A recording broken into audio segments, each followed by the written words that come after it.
মানছেন না, এক সন্তানকে বৈধ বলছেন, আরেক সন্তানকে অবৈধ বলছেন। একই সরকারের দুইটি নির্বাচন, একটা নির্বাচনকে আপনি মেনে নিচ্ছেন, আরেকটা নির্বাচনকে আপনি মেনে নিচ্ছেন না। আপা বললেন যে হাঁ ক্যাম্পেইন, বিএনপি শুরু থেকে বলেছে যে আমরা এটা বিএনপি হাঁ ক্যাম্পেইনের বিএনপির প্রধান যিনি আজকে সরকারি আজকে প্রধানমন্ত্রী তিনি হাঁ ক্যাম্পেইনের ঘোষণা দিয়ে হাঁ ক্যাম্পেইন করেছেন। আমি মনে করি 67% ভোট পেয়েছে, তার অর্ধেকের বেশি পার্সেন্ট ভোট হচ্ছে বিএনপিকে যারা ভোট দিয়েছে তাদের ভোট। কারণ বিএনপিকে শুধুমাত্র ইশতেহার দিকে মানুষ ভোট দেয় নাই, বিএনপিকে দুইটা কারণে ভোট দিয়েছে, একটা হচ্ছে ইশতেহার দিকে ভোট দিয়েছে, আরেকটি হচ্ছে যে সংস্কারের পক্ষে আছে এই জন্য ভোট দিয়েছে।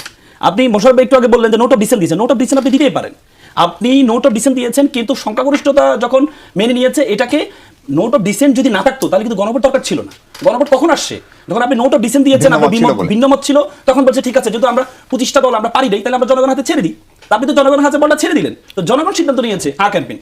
আবার বলেন বিএনপি বলে নাই, সালাউদ্দিন সাহেব আমি বলি নাই যে বিএনপি বলে না, আমি শেষ করে আমি বলেছি এটা আমার ব্যক্তিগত মতামত। আপনি বলেছেন যে বিএনপি কখনো হায়ের পক্ষে বলেনি। এটা আমি কখনো বললাম? আপনি দেখেন স্বরাষ্ট্রমন্ত্রী বর্তমান স্বরাষ্ট্রমন্ত্রী মির্জা ফখরুল সাহেব বলেছেন, আমরা শুনেছি আপা ওইটা বলেন। আমি এটা বলি না, এটা কথা টুইস্ট করেন না প্লিজ।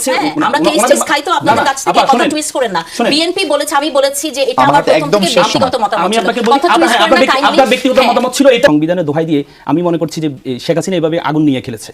আমি মনে করি বিএনপিও বর্তমানে সংবিধানে দোহাই দিয়ে আগুন নিয়ে খেলার চেষ্টা করছে। এটা কিন্তু বিএনপির জন্য কখনো শুভকর হবে না, কারণ আওয়ামী লীগের জন্য শুভকর হয়নি। আপনি যদি সংবিধানে দোহাই দিয়ে এই ফ্যাসিস্টের দোসরকে সেখানে ভাষণ দেওয়ার সুযোগটা দিবেন, কিন্তু তাহলে তো সংবিধানের দোহাইতে আপনাকে আরেক জায়গায় যেতে হবে। আমাদের এই দোসরের কাছে প্রধান উপদেষ্টা, বিগত প্রধান উপদেষ্টা, বর্তমান প্রধানমন্ত্রী অন্যরা শপথ নিয়েছেন না? নিয়েছে, আমি সেটাই বলছি। এখন কথা হচ্ছে আপনি দেখেন আমাদের একটা ক্রাইসিস তৈরি হয়েছে, কোনো স্পিকার নেই, স্পিকার কেউ একটা ক্রাইসিস তৈরি হয়েছে, তাহলে আর হওয়া আগ পর্যন্ত তিনি স্পিকার থাকেন।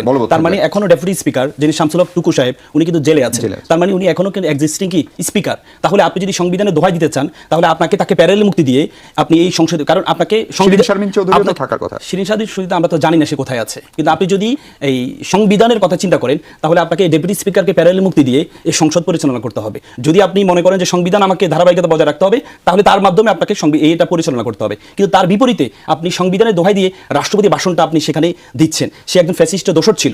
এটি আমাদের জন্য দুঃখজনক। আমরা আশা করেছিলাম যেহেতু হচ্ছে এই সংবিধানটা এবার নির্বাচনটা solemn expression will of people, জনগণের অভিপ্রায়ে একটা নির্বাচন হয়েছে, জনগণের অভিপ্রায়ে অন্তর্বর্তীকালীন সরকার তৈরি হয়েছে আমাদের আর্টিকেল 7(2) এর ধারা। তো সুতরাং আমরা আশা করেছিলাম এই গণঅভ্যুত্থানের প্রথম সংসদে আমরা আশা করেছিলাম যদি সরকার এটা করতো আমরা স্যালুট জানাতাম, যে যেমন শহীদ আবু সাইদের বাবাকে দিয়ে আপনি যদি একটা বক্তব্য দিতে পারতেন, আপনি বলতে পারতেন এটা সংবিধানে নেই, কিন্তু আপনি তো সংবিধানে দিয়ে এই যে ধারাবাহিকতা হয়েছে এটা কিন্তু সংবিধান দিয়ে হয়নি। যদি সংবিধানের কথা চিন্তা করতে হয় তাহলে আপনি দেখেন 1991 সালে এই বিচারপতি শাহাবুদ্দিন সাহেবকে উপরাষ্ট্রপতি করা হয়, তত্ত্বাবধায়ক সরকার প্রদান করা হয়েছে, কিন্তু অথচ আমাদের সংবিধানের ডিরেক্ট বলা আছে আপনি যদি উপরাষ্ট্রপতি, আপনি যদি যিনি আর্থিকভাবে রিলেটেড আছে কোনো সুযোগ সুবিধা গ্রহণ করে তিনি উপরাষ্ট্রপতি হতে পারবেন না। কিন্তু solemn expression will of people, জনগণের অভিপ্রায়ের কারণে সেদিন জনগণ যেহেতু চিন্তা করেছে এই জন্য ওনাকে উপরাষ্ট্রপতি প্রদান করা হয়েছে এবং তত্ত্বাবধায়ক সরকার প্রদান করে নির্বাচিত হয়েছে। নির্বাচনে একটা সরকার ক্ষমতা আসে, বিএনপি সরকার ক্ষমতা আসে, পরবর্তী তাকে সে আবার প্রধান বিচারপতি, কিন্তু সেটি তো সংবিধানের ভায়োলেশন ছিল।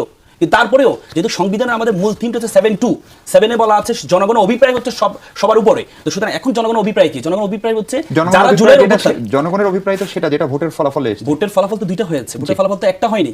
জনগণ 50% ভোট দিয়েছে, দেশ কে চালাবে? কিন্তু জনগণ তো 67% ভোট দিয়েছে, দেশটা কিভাবে চলবে? কিন্তু আপনি একটা বাবার দুইটা সন্তান, এক সন্তানকে অবৈধ বলছেন, এক সন্তানকে বৈধ বলছেন, তার মানে আপনি তো নিজের আমাদের এই কথা বলে চেরি পিকিং এর মতো আপনার যেটাকে ভালো লাগবে আপনি সেটাকে গ্রহণ করবেন, যেটাকে ভালো লাগবে না সেটাকে আপনি গ্রহণ করবেন না। তাহলে আসলে আমাদের দেশ কিন্তু আমি যেটা বলছি যে আগুন নিয়ে খেলা, এটা আমি এই সরকারের প্রতি আশা করবো ওনারা আগুন নিয়ে না খেলুক। শেখ হাসিনা প্রথম কথা হচ্ছে আপনি সংসদকে সার্বভৌম বলছেন, সংসদে কি আমাদের যে সংবিধান, এই সংবিধানে কি আপনি বিরোধী দল থেকে ডেপুটি স্পিকার দিতে পারবেন 74 দ্বারা?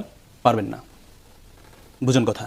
আপনি এতদিন বললেন একটা শপথ নিলে আরেকটা শপথ বাতিল হয়ে যাবে, চাইলেও পারবে না। পারবে না, অবশ্যই পারবে না। আমি আসি সংবিধানের ব্যাখ্যা আমি দিচ্ছি। 74-এ আপনি বিরোধী দল থেকে আপনি সংসদ এই ডেপুটি স্পিকার দিতে পারবেন না, এখানে সরকারি দলের ডেপুটি স্পিকার। এখন কথা হচ্ছে আপনি তাহলে আপনি যে বিরোধী দলকে অফার দিচ্ছেন এটা তো অফারের বিষয় না, এটা অ্যাজ অফ রাইট, তার রাইট। আপনি 50% ভোট পেয়েছেন, 67% ভোটের মাধ্যমে জনগণ বলেছে বিরোধী দলকে ডেপুটি স্পিকার দিতে হবে, এটা অ্যাজ অফ রাইট, তার রাইট, অধিকার তার। আপনি অধিকারকে আপনি তাকে গিফট করছেন, আপনি তাকে দান করছেন, দান কেন করবেন আপনি? এটা তো তার অধিকার। আপনি যে আজকে রাষ্ট্র চালাচ্ছেন, আপনি যে আজকে গভর্নমেন্ট চালাচ্ছেন, বাংলাদেশ চালাচ্ছেন, আপনাকে কে দিয়েছে? এটা জনগণ দিয়েছে, 50% জনগণ দিয়েছে। কিন্তু তার বিপরীতে গণভোট যেটা 67% জনগণ তো বলেছে ডেপুটি স্পিকার বিরোধী দলকে দেওয়া। তাহলে আপনি 100 মানে আপনি 100 টাকা দেওয়ার কথা আপনি 20 টাকা দিয়ে বলতে দাও, নাও এই টাকাটা তোমাকে দান করছি। কেন? আমি তো 100 টাকা পাই আপনার কাছে, জনগণ তো আমাকে দিয়েছে। আপনি বললেন একটা হলে আরেকটা বাতিল হয়ে যাবে, বললেন একটা শপথ নিলে আরেকটা শপথ বাতিল হয়ে যাবে। ধরেন এই বিরোধী দল জামাত এবং এনসিপি দুটা শপথ নিয়েছে, তাহলে তাদের তো দ্বিতীয় শপথের কারণে প্রথম শপথ বাতিল। যদি প্রথম শপথ বাতিল হয় আপনাদের আলোকে, তাহলে তো তাদের সংসদ সদস্য শপথ বাতিল। তাহলে যাদের সংসদ সদস্য শপথ বাতিল তাদেরকে আপনি ডেপুটি স্পিকার কেমন অফার করছেন? তারা তো সংসদ সদস্য নাই, তারা তো সংসদ সদস্য নেই, এটা আপনাদের ভাষ্য। তাহলে আপনি কিভাবে তাদেরকে ডেপুটি স্পিকার অফার করছেন? তার মানে এই দেখেন আপনি ব্যাপারটা হচ্ছে, একটু আগে মোশাররফ বললো না 133টা অধ্যাদেশ হয়েছে এই অন্তর্বর্তীকালীন সরকারের সময়, 133টা। তার মধ্যে আপনার যেটা মন মতো হয়েছে সেটাকে আপনি বলছেন মিষ্ট, আর যেটা আপনার বিপরীতে গিয়েছে সেটাকে বলছেন দুষ্ট। আপনি দেখেন আর্টিকেল 59 বলা আছে যে মেয়র যারা আছে তারা নির্বাচন মাস্ট বি ইলেক্টেড, কিন্তু আমাদের অন্তর্বর্তীকালীন সরকার একটা অধ্যাদেশ জারি করেছে যে তাদেরকে প্রশাসক নিয়োগ করার জন্য। আপনি তাদের অধ্যাদেশের আলোকে সংবিধানকে ভায়োলেট করে আপনি কি করলেন? প্রশাসক নিয়োগ দিলেন। তাহলে এটা কি আপনার কাছে মিষ্ট কেন মনে হচ্ছে? এটার কাছে আপনার কাছে মিষ্ট কেন মনে হচ্ছে? এটা তো দুষ্ট হওয়ার কথা, কারণ এটা সংবিধানের বিপরীতে। তারপরে দেখেন মোশাররফ একটা কথা বললো যে রাষ্ট্রপতির অধীনে শপথ নিয়েছে, এর আগে ডাবল স্ট্যান্ডার্ড দিয়েছে।